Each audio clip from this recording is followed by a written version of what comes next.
Here today. Many of you I know, but for those of you whom I haven't met, my name is Penny Wright, and on behalf of all of us at the Rogers Memorial Library, thank you for being here today. A couple of quick housekeeping notes before we begin. One is that, as you can see, or maybe you can see, I'm wearing a sticker that says Library Budget Vote. Our budget vote for this library is on Friday, here at this library in this room, between 10 a.m. and 8 p.m. And if you live in our library district, which, I understand some of you may not, please do come and vote. It matters a lot to this library that people show up and cast a vote. The other thing I want to mention is that for those of you who do not live in this library district, and do not receive our bi-monthly newsletter, if you join the Friends of the Library, which you can join for any amount, $5, $10, whatever your conscience will allow you to, you will get our newsletters mailed to you every 2 months. We have lots of things happening. And some of them, for instance, when we have tickets to various things, kind of sell out quickly. So it's good for us and good for you if you become a friend of the library, and we'll try to make it a point. I don't think we put any membership forms out, but we'll put some membership forms out. The other thing I want to mention is, if you haven't turned your cell phone off, you can do that now. And finally, we're ready to begin, but I do not want to introduce Louis Steele without thanking the person who brought him to our attention, sort of two people really, Maureen Flanagan, who's my neighbor over there, and her sister Pat Newman, who's a good friend of the Steeles, Louis Steele, and his wife Kitty Steele. And so that's how we find out about some authors living in our midst, and that's something we're always grateful for. So thanks the two of you for telling us about Louis Steele and about his book, which is called The Butler's Child. Many of you know that, and it was published by Thomas Dunn Books, St. Martin's Press. Louis Steele is senior counsel to Outten and Golden LLP in New York, an employment rights firm where his practice focuses on racial discrimination class action suits involving denying employment to African American and Hispanic job applicants with criminal records. He graduated from New York Law School in 1964, where he was editor-in-chief of the Law Review, and he joined the national legal staff of the NAACP under General Counsel Robert L. Carter, handling school segregation, demonstrators, and employment cases, mainly in the North. In 1968, he wrote an article which appeared in the New York Times Magazine, which was titled 9 Men in Black Who Think White, which criticized the Supreme Court for backsliding on race cases and retreating from its lofty promise of a more equal America in its 1954 Brown versus Board of Education decision. The NAACP fired him for writing this article, prompting Mr. Carter and the entire legal staff to resign. In private practice since that time, Louis Steele has remained a civil rights lawyer and has represented clients as well as NAACP branches in a wide group of cases involving African Americans accused of murder, including Hurricane Carter, that's a name familiar to many of you, the Harlem Four, William Maynard, class action housing and zoning discrimination cases, and employment discrimination cases. During his distinguished career, he has argued and prevailed in the Supreme Court, as well as in many United States courts of appeals and district courts. He has written articles for the New York Times and other magazines and newspapers, and has written race-related law review articles, and has taught as an adjunct professor at New York Law School. For the last 20 years plus, he's been listed in the best lawyers in America, and this summer he's on the faculty of the National Endowment for the Arts program at Harvard University. It's an honor to have him here today. Please welcome Louis Giroux.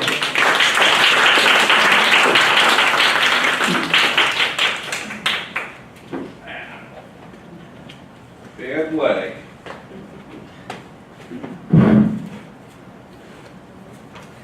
Thank you very much for that welcome, Penny. It's always nice to hear nice things about yourself.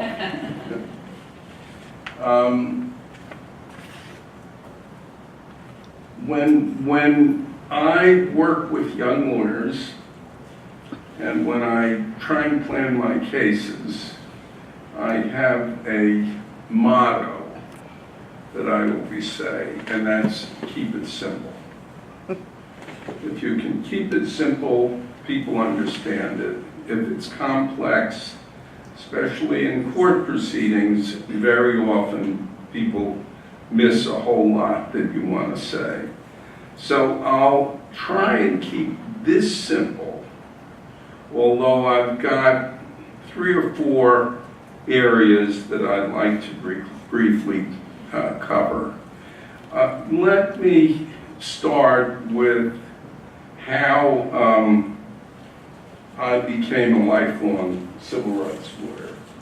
And the story is really well laid out in the Butler's Child. I'm a child, and that's William Rutherford. I was probably about 11 at that point in time. And so, first, how did I come to be in a family that had a butler that worked for our family for many, many years, and as a matter of fact, died while he was still working for our family. I was born into probably on the fringes of the Warner Brothers motion picture family. And so I was born into a family that had what I'm sure then was great wealth and certainly tremendous privilege. And my grandfather's name was Major Albert Warner. He was, I've always said, one of the lesser Warner Brothers. Harry, at the time when I was a kid, ran Warner Brothers. The youngest brother, Jack, really produced many of the Warner Brothers movies. Sam, another of the brothers who died, literally when the first talkie came out, and he figured out how to create talkies, the technology in which sound, speaking sound, before then there was music, but a soundtrack could be put to film. Sam literally died before the first talkie came out, and my grandfather, Major, who was a big guy with ham-sized hands, very much unlike Trump in that regard. I always assumed that he was the enforcer for the Warner Brothers, although when I grew up around him, his interest was mainly in horses.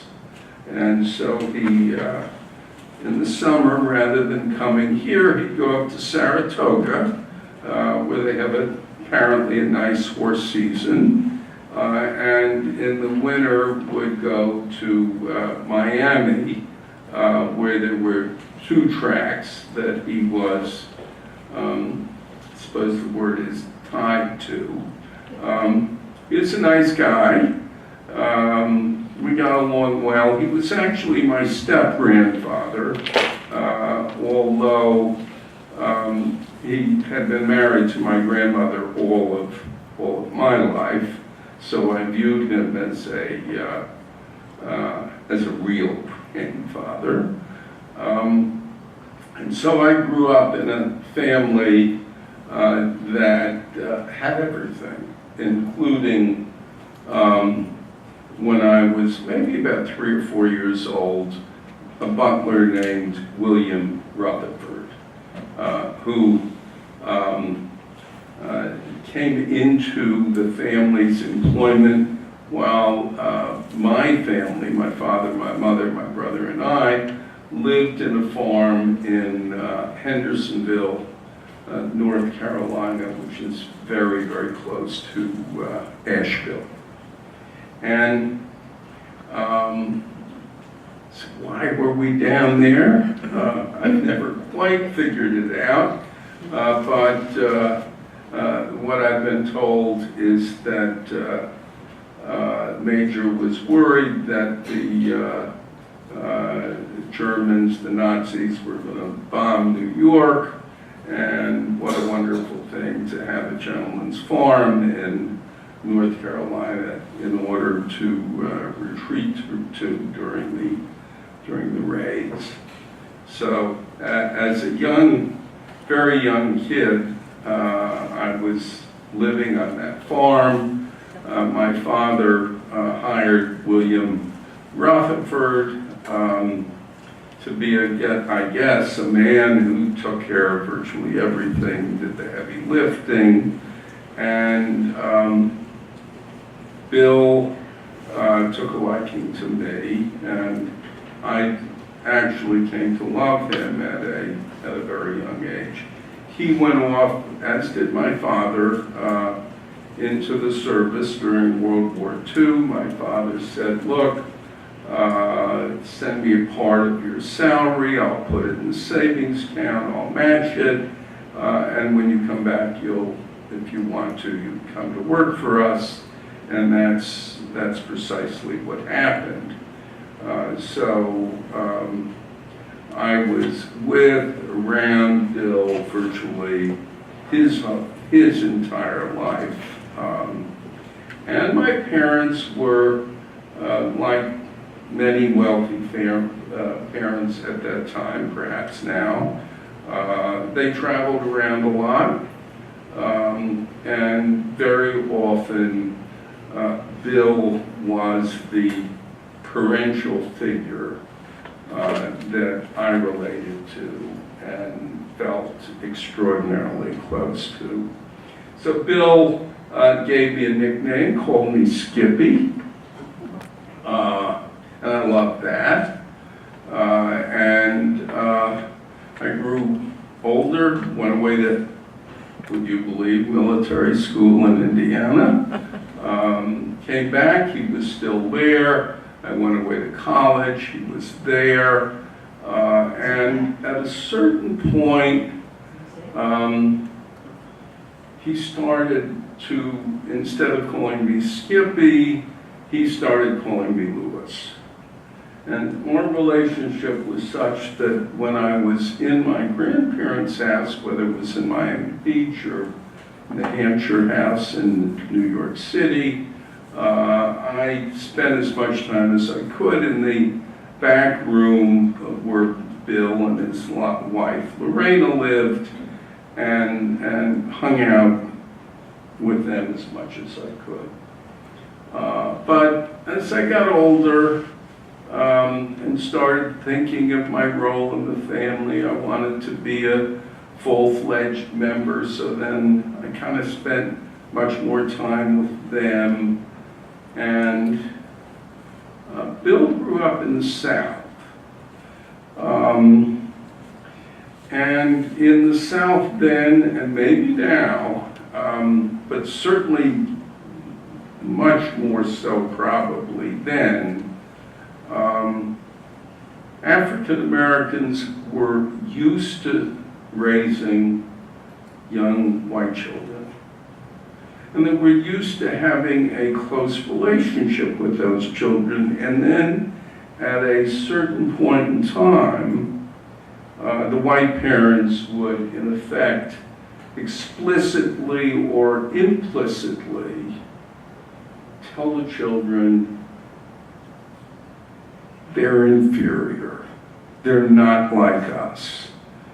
You are part of us, you're not part of them, and a separation occurred, which was very often very painful for the African Americans who had played that parental role.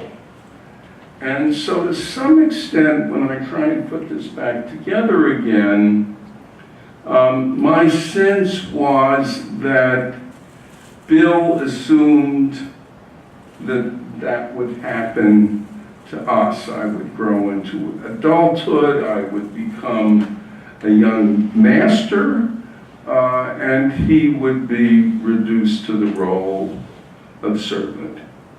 And so he started pulling away from me. And by the way, I try and outline this, write about my feelings about that in The Butler's Child. And at a certain point, after I literally had grown up, I had graduated college, I had married my wife, Kitty Muldoon, who's sitting over here with the, I guess the silver hair is that, I never know what to call it. It's real, I can tell you that. People sometimes say, is that real? And I can swear by it. It's the real thing. And so, as Bill saw me spending virtually all my time with the family, very little time back with Lorena and Bill, he saw me pull away, and all of a sudden, I went from Skippy to Lewis to Mr. Lewis. And Mr. Lewis was very Southern. Somebody was a master was Mr. Lewis, and I knew that. And by that time, I had already started volunteering for the NAACP, and so I'd read a little bit of the literature, and I understood what was happening. And in terms of painful experiences in my life, it's right up there. It was extraordinarily painful. I'd like to read you a tiny segment of what I tried to do about it and what happened.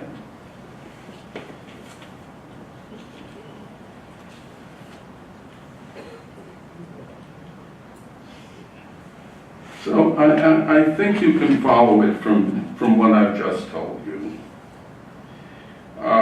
Filled with anxieties, I talked to Lorena about it a few times. She nodded when I told her I felt that Bill was shutting me out and that it hurt me because I loved him very much. I don't want to be anything but Lewis or Skippy to him, I said. I know, she said. We looked at each other, both of us sad. Can you say something to him, I asked her. I'm afraid anything I say to him will make it worse. Lorena was touched, but her choices were limited. Fear probably made it harder for her too. She shook her head and told me that Bill still loved me. That's his way, she explained. I protested. It is hard for him to any other way, she said, smiling. You've got to accept it. The Lord makes people the way they are, and you will be a good man, she said, holding me by the shoulders.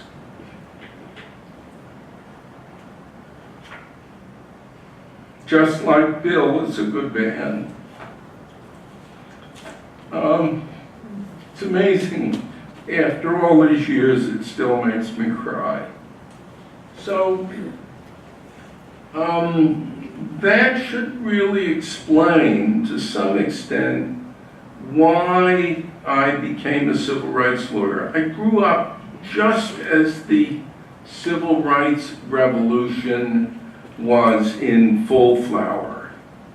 And so it wasn't hard for me to see that African Americans and Bill and Lorena were treated as servants.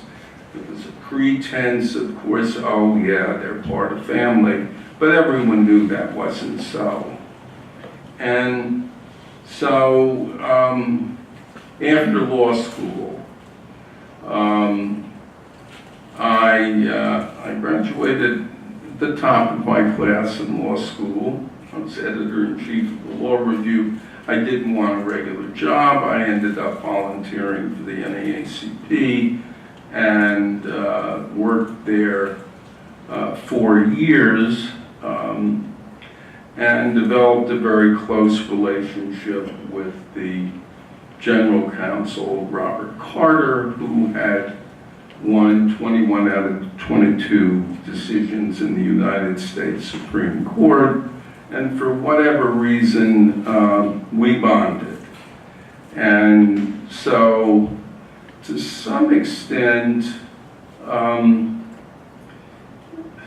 it's always hard to figure out where the lines are, how things happen, but Bob became a mentor, close friend, father figure, and frankly, some way in which I could pay my debt to Bill through working with him and trying to understand his work, where he wanted the country to go, and to try and grow into a role where I could effectively do that work.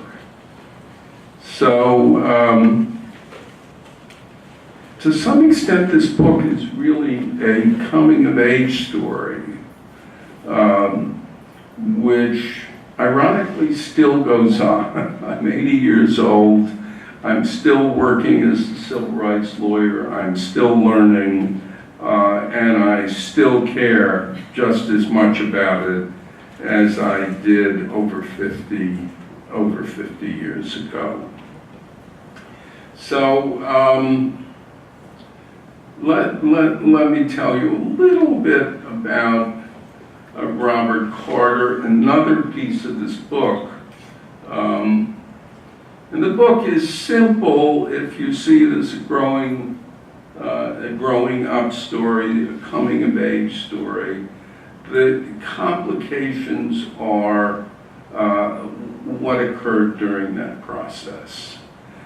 And so I went to work for Robert Carter, knowing almost nothing about civil rights except that I detested the segregation which I could see around me and wanted to do something with regard to the fight that was going on. By then there were freedom riders, there were young white and black kids who had gotten beaten almost to death in the streets, and I had lived my protected Warner life. And so I was trying to break out of that bond and threw myself into my work at the NAACP, which at that point in time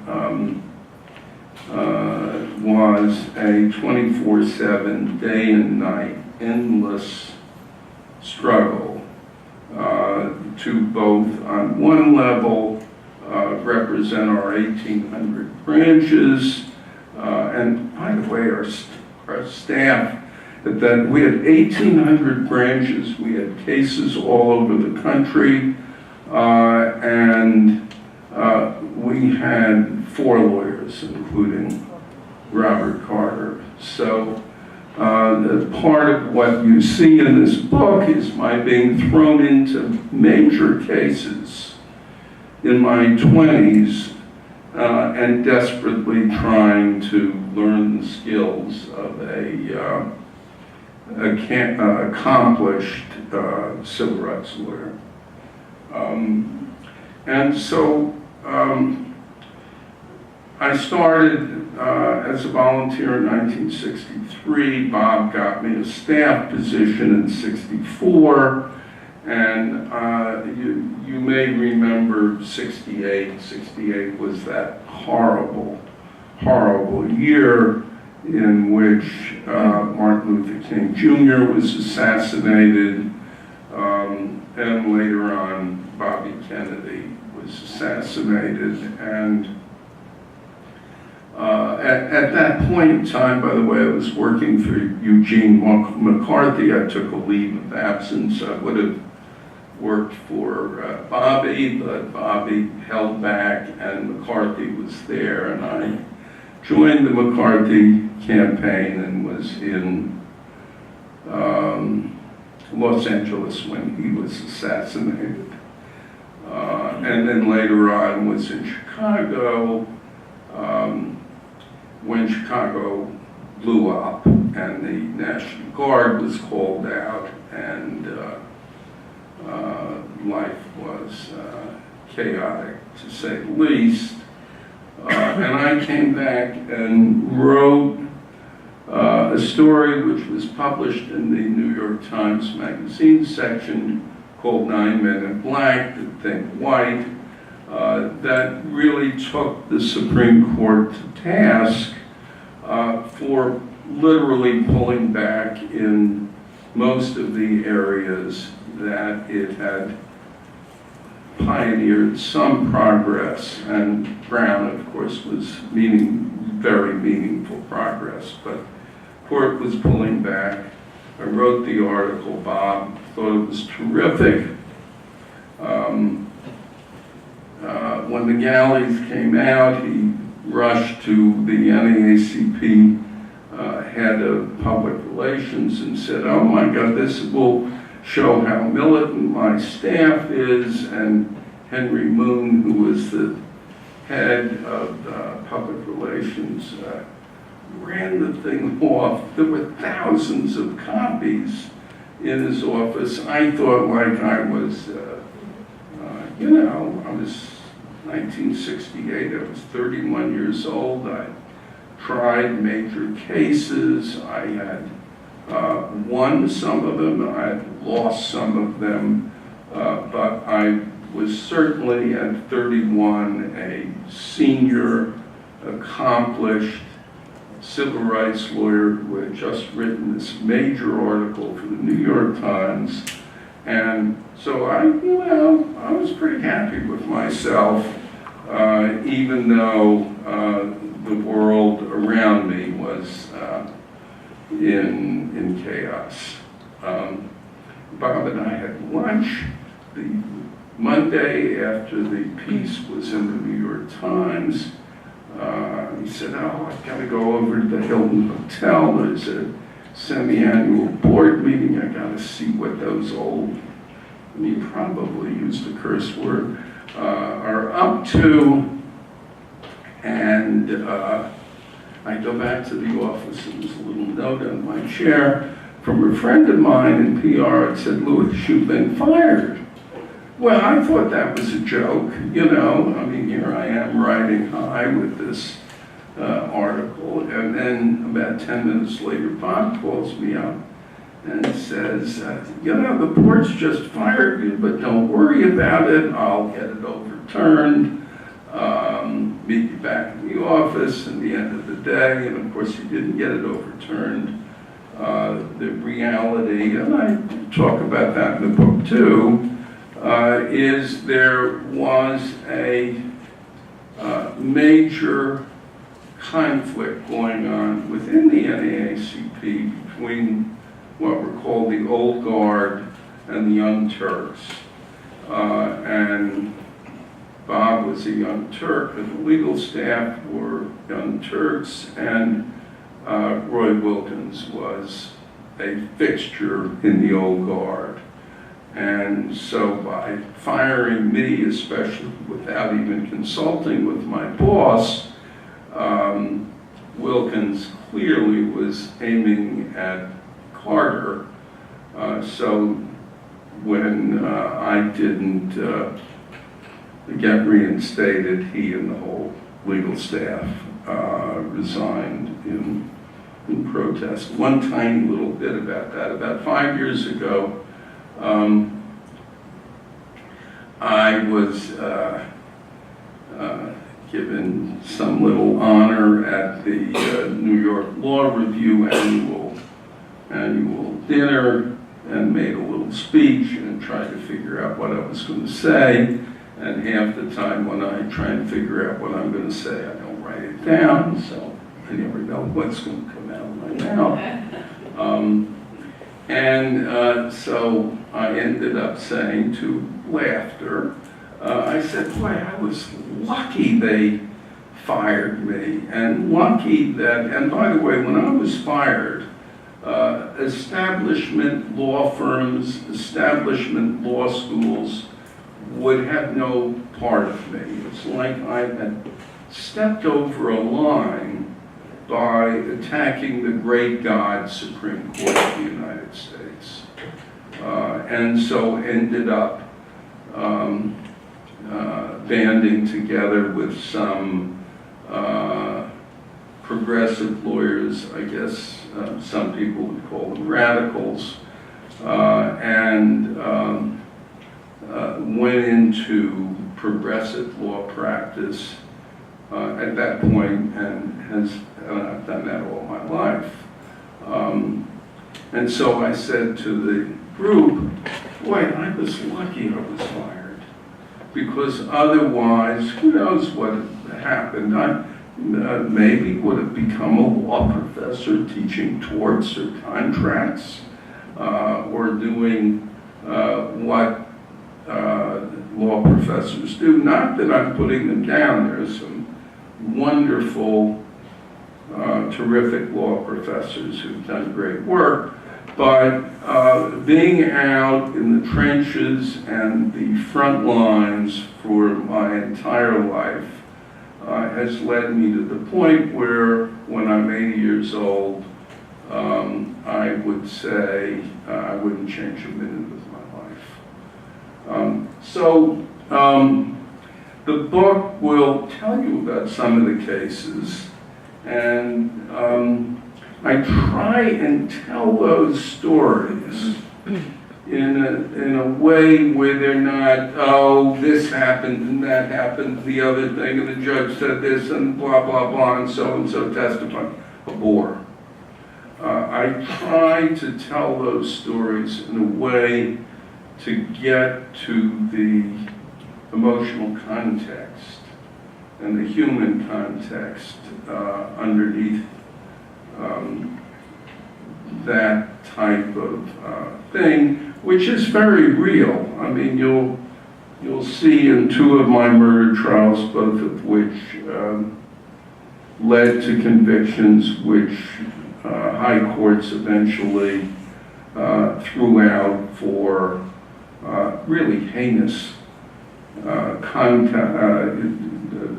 conduct on the part of the prosecutor, and certainly in the Hurricane Carter case on the part of the judge.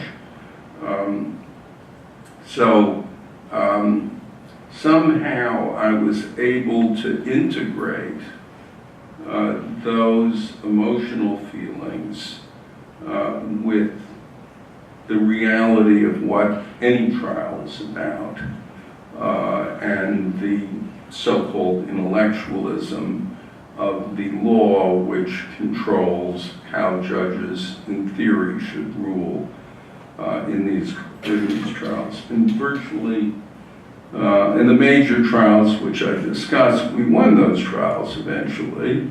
If you talk about winning somebody's freedom after they've spent 10 or 15 years in prison, that's a different question. I never looked at those trials as wins.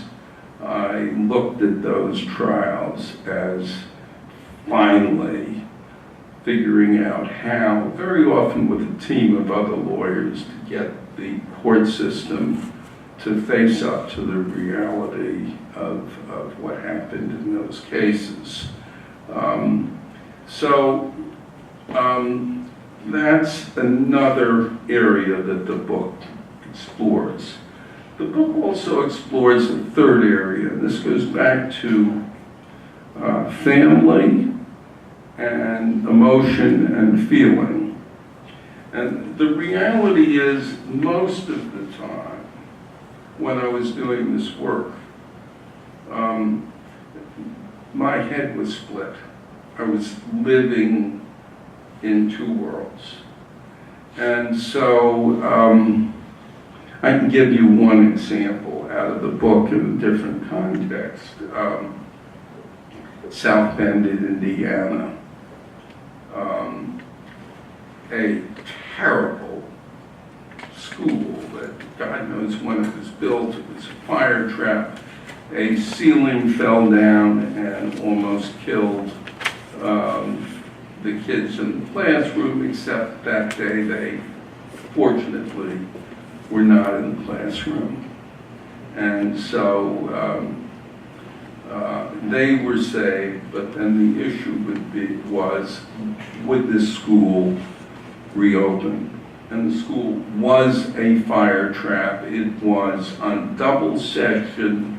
South Bend already had whites moving out into the suburbs. There were empty classroom spaces all around the city. And so I asked a federal judge in South Bend to at least preliminarily close the school, move the kids out until the whole building could be assessed. By the way, I got a local architect to do that, and he wrote an excoriating report about the condition of the school. And I lost that motion. And I lost it in South Bend before a judge who simply, well, if I grant you that, I've resolved the whole trial in your favor and I won't do that. Well, the whole trial was to integrate the schools in South Bend, not just to take care of this one horrendous situation. I couldn't get the judge to understand that. And gavel is banged and he walks out of the courtroom, and I'm left in a courtroom with the mothers of these 5- and 6-year-old kids who desperately needed their children out of that school, and I failed them. And so here I am, leading a life where my children can go to school wherever they want, where I am never in the situation where I'm forced to have my children in a dangerous situation, and there I am in this room with mothers who I have been unable to help. And I started thinking to myself at that point, I'm a Warner kid or grown up or whatever. I come from a family with money. Part of the problem might have been that the big shot architects in South Bend wouldn't help me at all, because all they cared about was to protect themselves with the establishment, and I was going against the establishment, so I thought to myself, well, I should have gone to Chicago. It's only 100 miles away. I should have paid for out of my own pocket. The NAACP had no money at the time. I didn't do enough. And so I looked at these mothers, I looked at my own life, and it was difficult for me to bring the two together. And that type of situation and over and over and over again.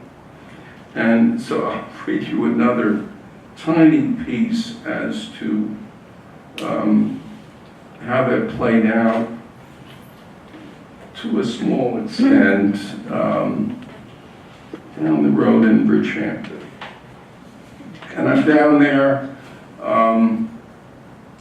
in a nice house, leading a fine life, as us New York City people do when we come out here in the summer. Beach is lovely, the food is fantastic. And my brother is living across the street on the beach in a house built by Charles Wathme, which is quite gorgeous, and he's having a party. And probably, unfortunately, he invites me to the party, and there I am. Kitty and I are at the party, and I'm not sure how we got on this discussion, but there we were. And by the way, I had just done some work on a weather underground case. The war at that point was going on. My little law firm was representing some of the radical folks who were part of the weather underground, even though I really disagreed then and now that the use of bombing, that just didn't make sense. It was going to turn the work, forgetting the morality of it, although the weather people were quite interesting in that they did all they could in every one of their little bombing episodes to make sure that no one was near where they set off their bombs. Their object was not to hurt people, but to show that they could do this and show it as a act of resistance. And so here I am at this dinner with a group of my brother's and his wife's friends, and they like polo and, you know, all the fancy stuff that goes on out here. And then on some level I was a part of too. I mean, that's the undercurrent that's real. And the conversation kept up and up and up. And finally, here's what happened. Why are they so violent? One of the money guys asked me. Why did they have to burn their own neighborhoods down? We passed the Civil Rights Act. We gave them what they wanted.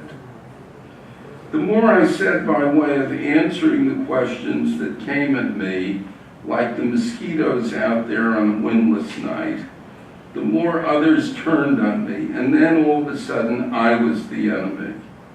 And that did not sit well with me, but then I embraced it. I'm not sure what actually triggered my outburst, but I remember what I said as if it were yesterday. They're going to come down from Harlem, and they're going to line you all up against the wall, and they're going to machine gun you down. There was silence. What a way to go, someone quipped after a few beats. No one laughed. Kitty didn't quite grab me by the ear and pull me out, but she was not happy when we got home that night. And I've thought about this incident many times since, and you know, when I look back, it's a long time ago, I say, oh my God, how could I say something like that? What a stupid thing to say that is not going to move these people to understand the reality of what America was like in that time. But I came from that anger place, and I gotta tell you, when I read it right now, that's what I said then, and it amazes me now that I said it, but there it is. So that, and I'm living that life and having those feelings. And hopefully, if you read the book, you'll get a sense of what it must have been like for me. I've got one more little thing to read to you, because sometimes having those emotional feelings worked very well. And so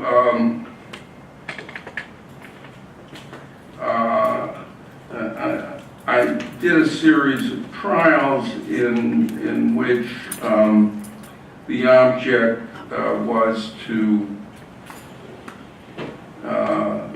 force either agents or landowners to either sell or rent to African Americans, and the amount of racial discrimination in housing was tremendous. It was tremendous out here. I don't know how many of you know the history of the East End, but when in the beginning African Americans bought homes out here, there would be crosses burned on their lawns, and some of the cases I handled. In fact, this trial is a Long Island trial before an all-white jury. And in the end of the trial, the trials are funny things. Sometimes what somebody says at one point becomes the key to the whole trial. And my adversary said, when he probably thought he was in trouble, he started thinking about how much his clients might have to pay to my clients. We're talking about a large apartment complex in Patchogue at the time. And from my perspective, when we got to the end of the trial, my clients were in good shape and his clients were in serious trouble. So he gets up in his summation, and among other things said, you know, what's the big deal? They didn't get this apartment. By the way, I had two clients. Both of them worked for the Federal Aviation Administration, guiding planes in and out of Kennedy Airport. Both were African American women. And he said, you know, they got other apartments, they went to their jobs, life went on for them. How much should they get in damages? And he said, $1. And so I end up getting the last 10 minutes of the argument, and I return to that. And again, the emotion that runs through the book really comes out here. I end up saying, what's humiliation worth? What's your pride worth? What's everything you live for worth? $1? What's it worth to have to fight to be treated just like everyone else? Not to be treated special. $1? I felt the words tumbling out. We had a constitution in this country which once said that blacks were to be treated as 3/5 of a man. 3/5 of a man? We fought a civil war over that. We passed laws to stop that. And 100 years after the Civil War, we're still here in this courtroom right now, and we're still facing it.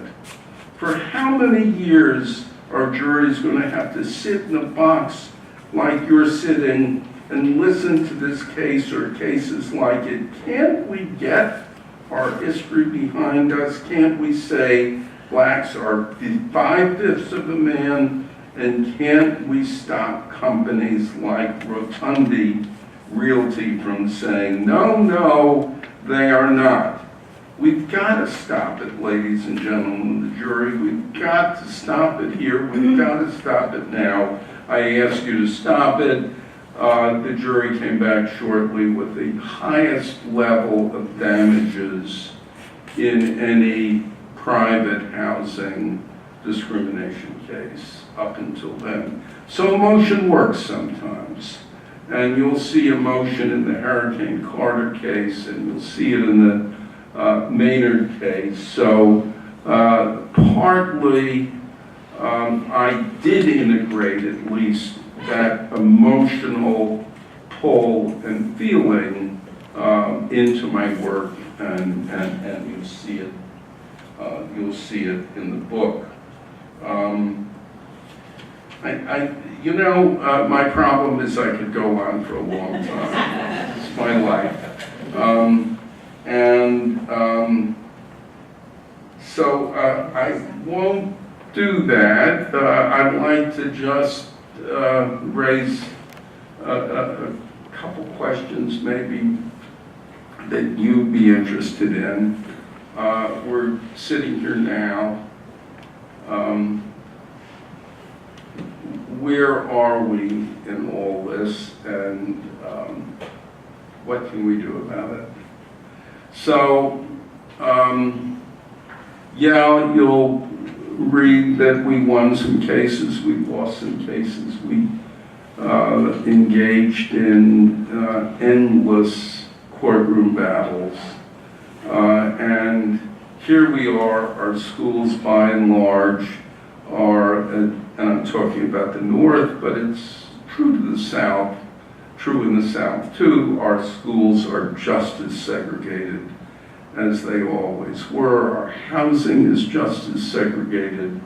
African Americans still fight glass ceilings to move up the ladder, although a few have made it to the very top. Our prisons are overloaded with a high percentage of African Americans and Latinos. So depending on how you look at where we are now, I can take myself back to then, and Robert Carter's vision was, let's take the fight to the North on the theory that if we can't win in the North will end up looking like the South. And so Bob's theory was the Supreme Court in the Brown case in 1954 talked about equal educational opportunities. And that had nothing to do with whether you intended to segregate or not. It had to do with what the reality on the ground was, what the impact of how the school was being run. And he said to do it any other way would take us forever fighting school zoning lines in thousands of different schools. You'd need thousands of lawyers for God knows how many years. We've got to figure out some way to break through it. And you'll see, by the way, later on my partner and myself, Dick Bellman, tried to apply that theory with some success, although when you look at the reality, not really, to housing and zoning. discrimination, which obviously keeps us segregated. So that's the reality on the ground now. We have an administration which I think most of us would agree is not favorably inclined to move the ball with regard to discrimination and immigration. And he's supported by a attorney general whose record in Alabama was horrendous, and he's got a House and the Senate and a Supreme Court now that the 9th Justice is sitting, which is conservative. So what do we do now? And do we just throw up our hands and walk away, or is there something that people can be doing? And I suppose that question, when I look at it, raises the issue of working where we live. And so if we live in Southampton, it could well have to do with your huge prison complex that's in Riverhead. I've driven by it numerous times. How are people treated in that prison? Is there any kind of civilian oversight that looks into it? Are juveniles segregated in that prison? How are they treated? So there's a whole area with regard to the criminal judicial process. How is it working? Are blacks receiving longer sentences than whites? All of that. Here we are in Southampton. The county prison, which is quite large, is what, 10, 15 miles away. What's it like? Does anyone ever look into it? What are our schools like here? Are children being tracked? If they're being tracked, is there any way to break through on that? What's happening in the housing area? All of those things are issues that we don't need to look to Washington for. They're right in front of our eyes. And so the question becomes, is there anything we, our communities, can do about the reality that's right outside these beautiful windows? And with that, I'd like to stop and open it up for questions. After 150 years after the Emancipation Proclamation, we've made relatively little progress in the relations that you're talking about. In education, it's not a level playing field. How is it going to change if the mindset of the people are not changing? Well, my bet is in this room, the mindset of the people is quite different from that. And so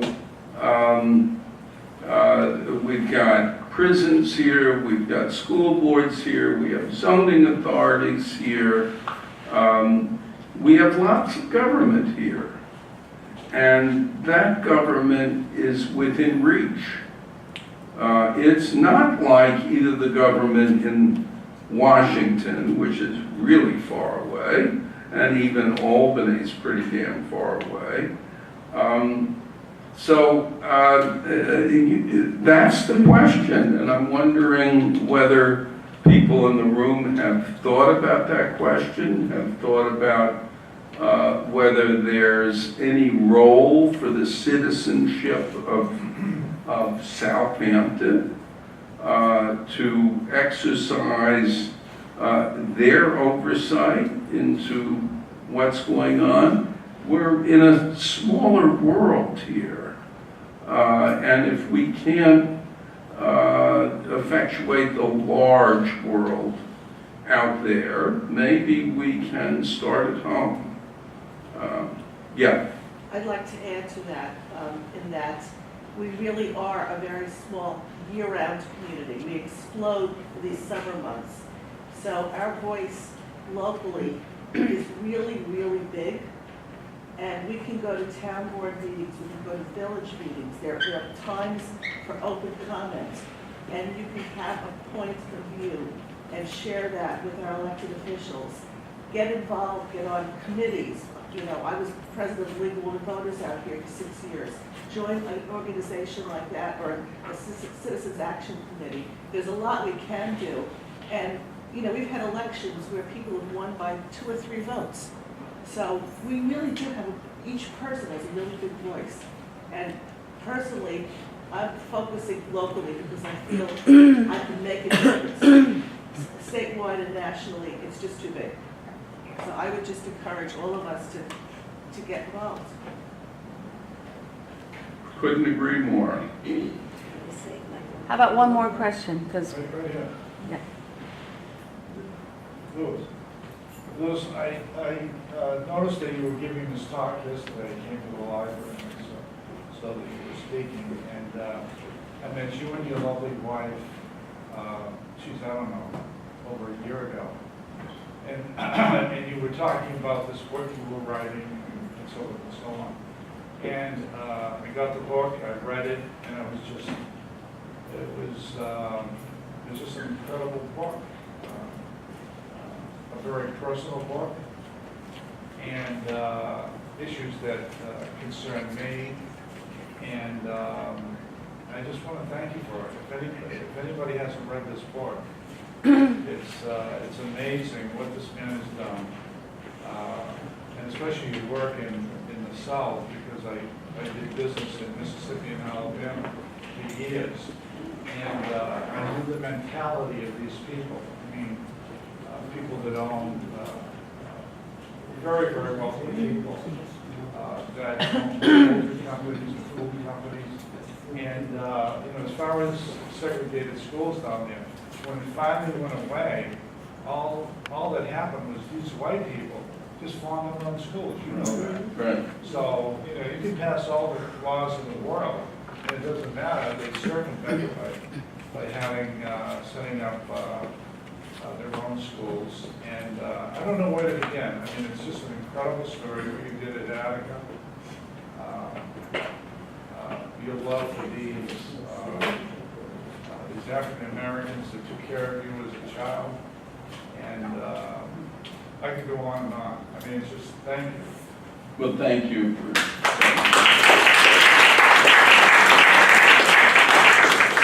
Well, I think that's a really good place to end, because I agree with what you said, and I think on behalf of all of us, we are grateful for the life's work that you've chosen to do. And your book, of course, but really your commitment to working on behalf of people less privileged than most of us are as well. Thank you, Louis Steele, for being here. And we're going to keep in touch and look for your next book and hear the next chapter of your life at some other point.